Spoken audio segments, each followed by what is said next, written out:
Welcome back everyone to Genshin Interact. I'm Vixen, and today I'm joined by Rift. Today we will be talking about the upcoming second half of the 3.4 banners and its characters on the banners.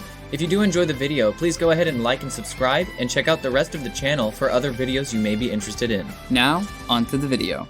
So first we're going to see Hu Tao on the second half of this 3.4 banner. Hu Tao's team function is going to be a DPS, as we've seen previously with her other reruns when she first came out and her rerun. So the question then is, does she maybe even have some other things besides just bringing a bunch of damage as a DPS to the team? And one of her passives brings 12% crit rate to other party members when her skill ends. And this is going to be a great thing to have to up your support's crit rate to do a little bit more damage so that not all the focus on damage really sits on Hu Tao. But besides team function, what's some playstyle that you've seen and you've liked, maybe even looking at Hu Tao? Well, I've looked at Hu Tao a lot just because I know she's the next character I'm going after. I have really great setup on my account for her and I'm really excited about it. So as far as playstyle goes, she's strictly on field from what I've seen. She doesn't do anything off field. All of her damage is on field all at the same time. She gives herself an infusion from her skill, and because of that, she's very reaction heavy. One of her best team comps is Vaporize because of its uptime and consistency, with supports like Xingqiu and even Yelan, who is on the other half of this banner, which means they're actually a good banner to go on because they're so good together. Melt is also a good option because it is good damage, but it does have a little bit of limited use because we don't have a lot of good uptime with cryo applications. Unless you have an Ayaka, you could use an Ayaka burst. There are things like Diona, but note that a C6 Diona doesn't actually help with the EM because Hu Tao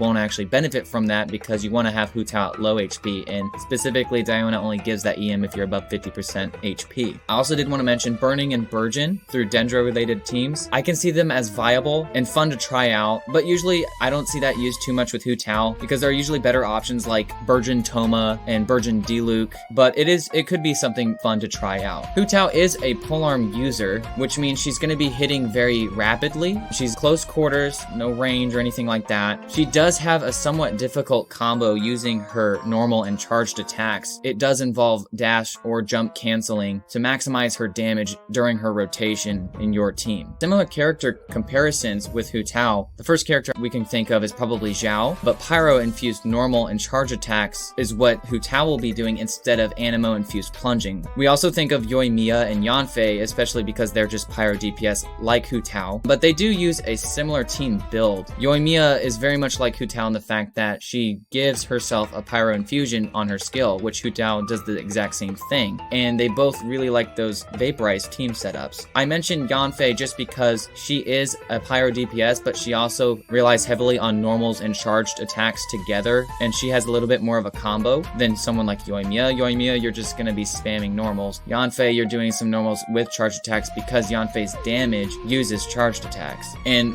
like Hu Tao needs to be using her charged attacks because that's how she applies her blood blossoms to deal additional pyro damage over time. So having these characters in mind, this gives an idea of how Hu Tao might feel if you already like and use these characters. Moving on though, Vixen, what do you think about options for our weapons? Some 5-star weapons that are going to be good for Hu Tao are going to be Staff of Homa, which obviously is going to be her personal 5-star weapon. That's going to help her the best considering it has a crit damage main stat of 66.2% at level 90 at R1, as well as her 20% HP ability that this weapon is going to be giving her, plus an attack bonus that is based off of her max HP. All of these things are going to help Hu Tao put out the most amount of damage. Another 5-star weapon that's going to be great for her is Primordial Jadewing Spear. This weapon is going to be a crit rate main stat. The crit rate main stat itself is pretty low compared to other 5-star weapons, so do watch out for that, but it does have a good attack percent increase, which once again will help Hu Tao in herself considering your artifacts are going to be HP percent based. Some 4-stars to mention are going to be things like Dragon's Bane, which is a little bit more of a free-to-play option, usually getting that weapon off of Wishing. That EM main stat will constantly help, as Rift said earlier, with a lot of the different teams that are going to be based off of vaporizing and all these other things as well. But besides that, there's a good weapon on the Battle Pass Deathmatch. Considering this weapon gives crit rate, it has a very good ability that can help you do a lot more damage and give more attack as well. All of these weapons, except Dragon's Bane, do give a good amount of attack percent so that you can focus on HP percent on your artifacts. artifacts. But besides Hu Tao, there's a different 5-star that's going to be playing, and we're going to see Yelan on the second half. And as Rift stated earlier, Hu Tao is going to be DPS oriented and can work very well with Hu Tao for a vaporized team. But some team function for Yelan is going to be a support sub DPS role. Even though she is quote unquote labeled as a support, she puts out an amazing amount of damage, especially when put with an on-field damage dealer. Her off-field hydro application is basically Xingqiu, if that could be a comparison, putting that to the next level as a 5-star. And then her burst increases damage to other characters up to 50%. So that damage increase is going to help your DPS, which solidifies her role as that support and sub DPS role. But besides a team function, Rift, what do you think is going to be Yelan's playstyle over somebody like Hu Tao? Well, as you already mentioned, she's definitely that off-field support. I think you already prefaced it pretty well, the difference between Hu Tao and Yelan. As Yelan is off-field, I think it is worth mentioning, and this might be for more whale players, but she does become more of an on-field kind of quick swap DPS when you get her Constellation 6. She uses a bow, so she does have ranged attacks, and this makes it really useful. Something to think about, actually. She has a quick charge time of 80% increase when her bracelet is lit. It lights up when out of combat after a period of time, but it also does have a moderate chance to light up while you're in combat. This charge shot that she does, called Breakthrough Barb, it does deal a good amount of damage, especially if you're getting it to vaporize. But besides that, Vixen, what other character comparisons do you see with Yelan? Like we said multiple times already in the video, I think Xingqiu is going to be the 4-star version of Yelan, and I think no matter what, their bursts work in the same way. They have very similar ways they play. The only difference can be that one's a bow, one's a sword. Their skills are a little bit different, but considering that Xingqiu does have that off-field hydro application, as well as he's basically a support and sub DPS, these two characters are very similar, and a lot of people will be a little bit more inclined to go for Hu Tao over Yelan just because they think Yelan won't be good on a team with Xingqiu. But actually, when we first saw her come in the first place, a lot of people were very happy to put Xingqiu and Yelan on the same team just because of the amount of hydro application that both of them could give, and it actually helped their team rather than hurt. Besides some comparison characters, we do have to look at the 5-star weapons for Yelan. Her first weapon is going to be Aqua Simulacra, and this weapon is going to be a crit damage main stat, just like Hu Tao's weapon gives an increase to her max HP, which directly translates to damage since Yelan's damage is scaled off of her max HP. Another 5-star besides Aqua Simulacra is going to be Elegy for the End. This is a lot more of a supportive option considering it's going to be an ER main stat, and this is going to give your burst consistently back to Yelan so that she can get her burst back and do a lot more off field and immediately get off the field as quick as possible. This increases EM on the equipping character as well, and then grants EM and attack percent to all party members, which can help the DPS on the team. Some 4-stars that can be useful to specifically Yelan. You do not need her 5-star weapon to make her good. These 4-star weapons should be very good to help your Yelan do a lot of damage as well as be an amazing support for your DPS. The first we're going to see is Favonius Warbow. This is going to be a 4-star, but that is mainly going to be on a support build. This is an ER main stat weapon, so you're just going to be constantly getting her burst back just like Elegy of the End. And Stringless is the other 4-star weapon, and this weapon is good for a lot more damage, hitting with skills, and her burst with constant attacks. This EM main stat should be hitting constantly, as well as if you have kind of a Bennett burst down and you're constantly hitting things and vaporizing with the Hydro, hitting that 2 times damage, making sure that Yelan can put as much damage out as possible. Next, we're going to see on some other characters, the Battle Pass weapon was very worth, but actually for Viridescent Hunt, which is the Battle Pass 4-star bow for Yelan, even if you need a bit of crit rate, Yelan can't take advantage of the passive tied to this weapon because you won't be dealing a lot with her attack. A lot of things that we've already said earlier is that Yelan is going to be based off of her max HP, so attack really does not help her at all. Besides that, the other 4-star options mentioned earlier are just going to outplay Viridescent Hunt most of the time, so putting Viridescent on her is not really an amazing choice. If you don't have any other bows, it's definitely better than throwing on no weapon at all, but it definitely won't be one of her amazing bows to use. We've already seen some different options on,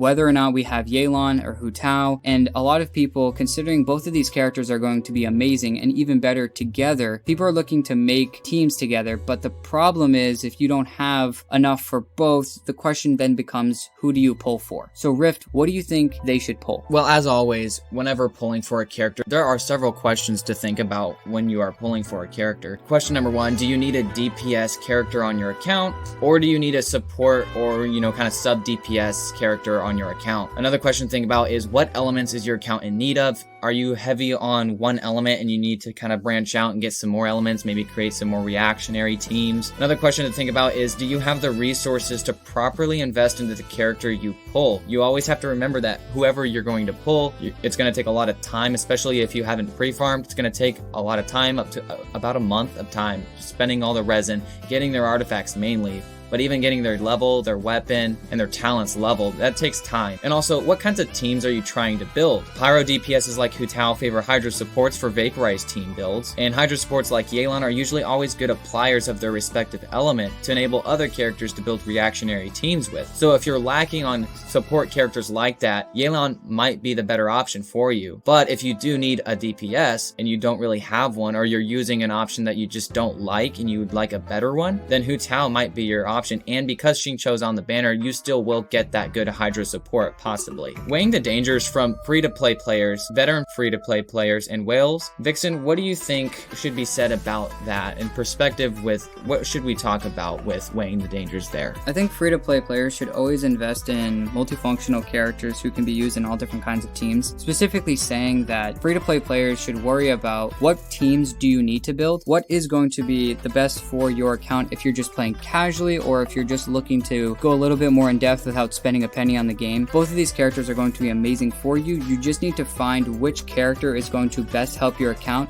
and fit into multiple different teams. Veteran free-to-play players, or even veteran players that have a lot of primos and even spend a little money either on the battle pass or a little bit on primos, you should already have a decent lineup at this point, but you can consider niche characters in the past like Nilu with a specific bloom team. But right now, both of these characters are going to be amazing together, so if you can pull for both of them and you're looking for a different team with a vaporized team, they're both amazing. But both of these characters are not necessary to pull. They're both having amazing DPS and an amazing support, but there are going to be characters in the future that you can worry about and look forward to. Whales, do whatever you want. At the end of the day, you guys are going to pull for whatever you want. You need to figure out, if you're going to be going for this character, what you need to build and how you need to build them. So if you're already a high spender, look into the constellations. You need to benefit from the character's constellations the most and figure out what constellation you need or want to have to make sure that the character that you get is going to help you out the most. As a general rule, most good constellations other than the C6 are usually the C1, the C2, and sometimes the C4. C1 can usually be a quality of life, C2s do bring usually a bigger hit, and the C4 can be a little underwhelming. So the question then becomes, what are you going to be using more of and how much are you looking to spend? We hope that this video could help you decide on whether these characters coming up on the next banner are for you. As always, if you have any suggestions that may help other players or us, go ahead and let us know in the comments. Thank you again for watching the video, and we'll see you in the next one.